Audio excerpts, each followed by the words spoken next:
Howdy, and welcome to the Right podcast. My name is Caitlin, and today we're going to discuss common usage in restrictive and non-restrictive clauses.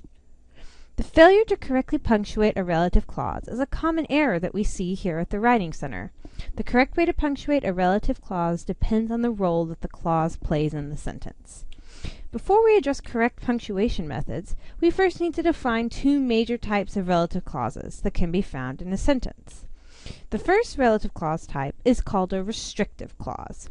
Restrictive clauses are vital to the meaning of the sentence, particularly the subject that the clause is concerned with. The presence or absence of a restrictive clause changes or restricts what the sentence is trying to say. Let's look at an example. The garden gnome, who loves to swim, ran eagerly toward the pond. In this sentence, who loves to swim is a relative clause that defines the garden gnome. If this clause was absent and the sentence was taken out of context, we would have no idea the gnome to which the sentence is referring. Thus, this is a restrictive clause. The second type of relative clause is called a non-restrictive clause. Non-restrictive clauses provide what is considered extra information.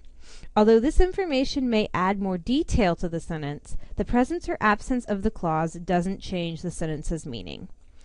For example, Mama Gnome's only son, who goes by Jimmy, speaks Latin fluently to the other gnomes.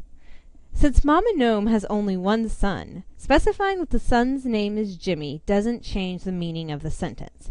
It simply provides the reader with extra information, in this case, Jimmy's name. Now that we know the basic definitions of restrictive and non-restrictive clauses, we can bring punctuation into the discussion. Fortunately, the rule is very simple. Non-restrictive clauses are set off with commas, while restrictive clauses are not. It may seem like no big deal, but the way that the relative clause in a sentence is punctuated can change the meaning of the sentence. Let's look at an example. The two gnomes, sitting on the tree stump, discuss their favorite sunbathing spots. The two gnomes sitting on the tree stump discuss their favorite sunbathing spots.